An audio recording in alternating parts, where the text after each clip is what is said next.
صدر وقار معزز فاضل اکرام اور میرے عزیز مدرو السلام علیکم. میرا آج کا موضوع سخن ہے عظیم تر بنائیں گے پیارے پاکستان کو.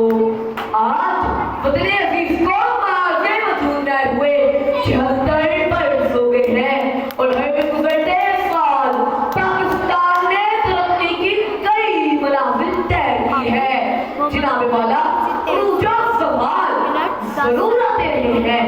سیاسی رقیب اپنا حصہ نکالنے کے لیے پاکستان کا نام بدنام کرنے کی کوشش کرتے رہے ہیں. ہر آنے والی حکومت سابقہ حکومت کے اچھے کاموں کو بھی نفیر کرتی ہے، لیکن ترقی کے مجموعی گراف کا موازنہ 1947 عیسوی کے پاکستان کے ساتھ کریں تو ہر رشتے بینا کو ضرور نظر آئے گا کہ ہر نسل نے پاکستان کو عظیم سے عظیم تر بنانے میں اپنا کردار ادا کیا ہے.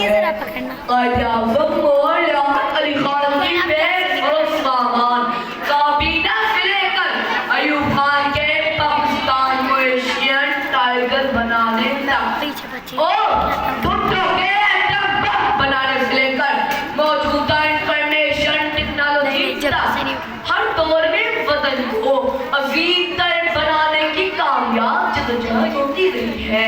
جناب والا یہ ساری تاریخ پرامن نہیں.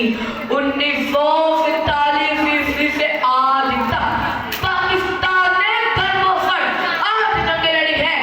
پاکستان کے ماحول ہر بہار سے کامیاب لوٹے ہیں. جب وطن کی ترقی کے حوالے سے منفی پروپیگنڈا کرنے والوں کی باتیں سنی تو ذہن میں تفسیر اور طرح کی بنتی ہے، لیکن جب غیر جانبداری سے غور کریں تو پاکستان کی تہائی تفسیر سامنے آتی ہے. حاضرین مکرم، سیاحتی مقامات کو پرکشش بنانے میں، دلکش تعمیر میں، کھیلوں کی رانائی میں، شوبز کی رنگینی میں، انفارمیشن ٹیکنالوجی کی ترقی میں اور جنگی ساز و سامان کی تیاریوں فروغ میں سب سے بڑھ کر سی پیک کے ذریعے مشرق و مغرب کو آپس میں ملانے نے پاکستان کا کوئی میں دنیا کے سامنے پیش کیا ہے کہ دنیا عشق کر اٹھی ہے.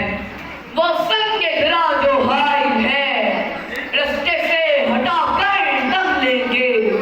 ہمارا ہے وہاں کے لہروں میں منزل پہ جا کر دم لیں گے. اور میرے پاکستان کے ناقدو غور سنو کہ جب پاکستان میں کوئی واقعہ ہوتا تھا تو تم کہتے تھے کہ پاکستان میں جو کچھ ہو رہا ہے امریکہ کروا رہا ہے. آج جب افغانستان امریکہ اور بھارت کی شکست کے بعد سارا مغرب چیخ چیخ کر پکار رہا ہے کہ جو کچھ ہو رہا ہے پاکستان کروا رہا ہے. آج یوم آزادی کے موقع پر وطن عزیز ترقی کی راہ پر گامزن ہے. یہ بات آیا ہے دنیا پر، حکومت بھی ہے، تلوار بھی ہے. ارباب حکومت سے کہہ دو یہ عزم کیا ہے ہم سب نے، جو حق کے مقابل آئے گا ہم اس کو مٹا کر